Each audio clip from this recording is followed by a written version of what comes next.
Ja, hej igen. Det här är en liten uppföljning då till den här tidigare filmen jag gjorde om den här Bosch Dunderkungen.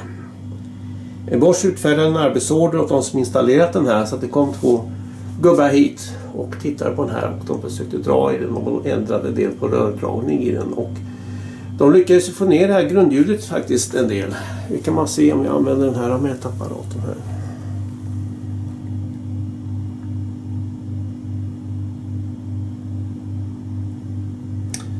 Så det var ju bra.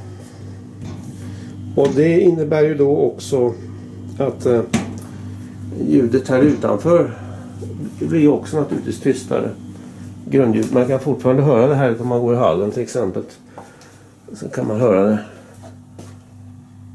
Det är inte alls lika mycket. Men det som var lite snopet var att det tillkom en förändring. De ändrade ju på rördragningen och det gjorde att det tillkom ett nytt ljud. Som nu hörs betydligt klarare här i den här utsugskanalen. Det är så en förhållandsvärmepump där, så den drar ju då luft från olika ställen, bland annat här från köket då. Och det har tillkommit ett nytt ljud då på 249 Hz. Ska se om jag kan visa det här.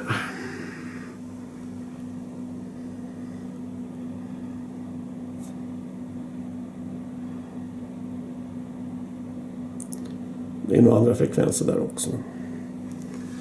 Och det här hörs ju då om man ska sitta och dricka en kopp kaffe på kvällen och så vidare. Vad de sa också som var intressant var att tydligen ska den här egentligen då installeras med ett utrymme på 2,5 cm från väggen då. Det är för att det här ljudet inte ska sprida sig in i väggarna. Och det står ingenting, jag har inte kunnat hitta någonting om det i den här illustrationen. Här står det då en lämplig placering, en yttervägg eller en isolerad innervägg som är en lämplig uppställningsplats.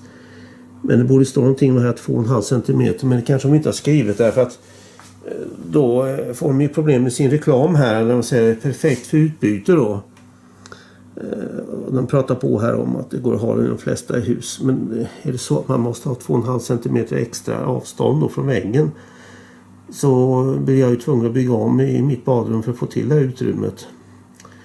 Så det är ju inte så lätt att byta om det ska vara sånt, om det är det som behövs för att få ner det oljudet.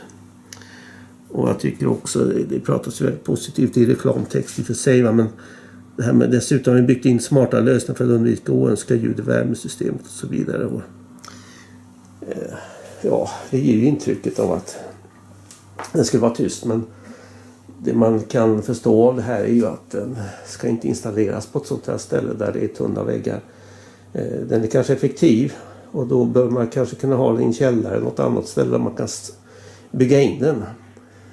Problem för mig nu är här om jag vill ha tyst. Jag menar, jag satte dit den här fyrudörren för att få tyst.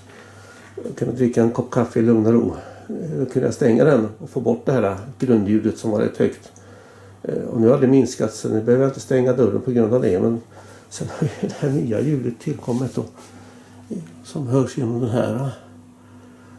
Så jag får väl leta och se om det finns någon lösning för att få ner det ljudet nu då. Om jag vill kunna dricka min kopp kaffe i lugn och ro. Ja, så är det alltså. Tack för att ni lyssnade. Och undvik den här värmepumpen om ni kan.